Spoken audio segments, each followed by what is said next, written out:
Saya Setria Asra, inilah Opini Tempo. 10 tahun lalu, mayoritas rakyat Indonesia memilih Joko Widodo sebagai presiden untuk mencegah Prabowo Subianto berkuasa. Prabowo adalah salah satu simbol kekuatan lama Orde Baru yang hendak diputus melalui reformasi 1998. Kini, tak hanya bersekutu, Jokowi bahkan menyokong Prabowo dengan memasangkan Ketua Umum Partai Gerindra itu dengan anaknya, Gibran Rakabuming Raka, sebagai calon presiden dan wakil presiden 2024. Setelah gagal mendapatkan dukungan publik dan partai politik untuk memperpanjang masa jabatan presiden, Jokowi memakai cara yang sepintas demokratis, tapi untuk tetap berkuasa.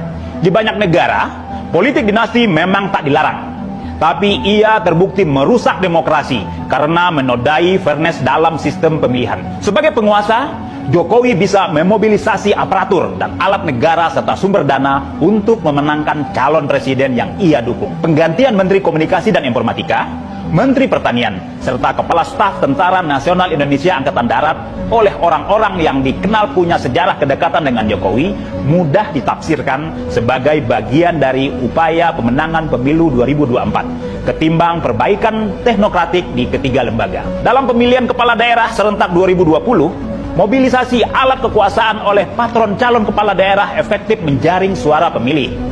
Dari 804 calon, sebanyak 16,8% memiliki hubungan dengan dinasti politik dan 42,96% memenangi pemilihan. Seperti disebut Herbert Simon dalam Administrative Behavior.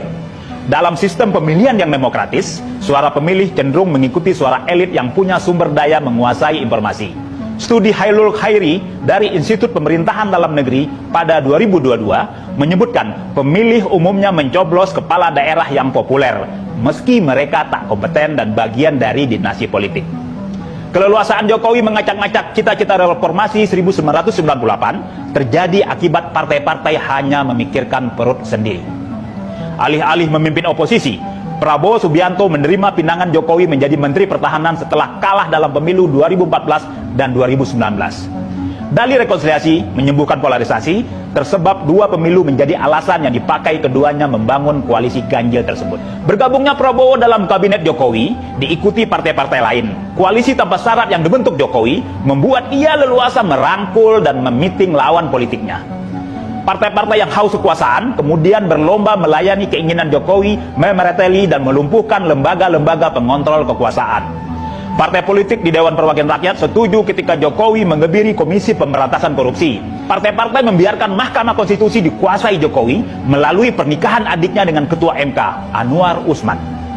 Jokowi bahkan terang-terangan memakai lembaga hukum menggebuk lawan politik yang tak sejalan dan mencegah sekutu itu membelot. Penelusuran majalah ini menemukan dukungan Golkar terhadap Gibran Rakabuming Raka terjadi karena Ketua Umum Golkar, Airlangga Hartarto, tersandera kasus korupsi minyak goreng dan dugaan penyalahgunaan subsidi dana sawit. Penyelidikan Kejaksaan Agung membuat Golkar sukarela menjadi kendaraan Gibran sebagai calon wakil presiden meski ia kader PDI Perjuangan. Ketika kekuasaan tak punya kontrol, presiden seperti Jokowi bisa sesuka hati membuat kebijakan betapapun membahayakan Indonesia. Proyek-proyek mercusuar yang membebani anggaran negara, pembangunan ibu kota Nusantara di Kalimantan Timur tanpa studi yang kuat, dan pengurukan sumber daya alam yang merusak lingkungan hanyalah output kekuasaan tanpa kontrol itu. Dengan kebijakan yang tak memenuhi tata kelola yang baik seperti itu, Jokowi membutuhkan presiden setelah 2024 yang melindunginya dari konsekuensi hukum. Menempatkan anak keturunannya sebagai calon wakil presiden adalah wujud paranoia dan ketidakpercayaan diri Jokowi. Sesuatu yang personal tetapi secara fundamental merusak demokrasi.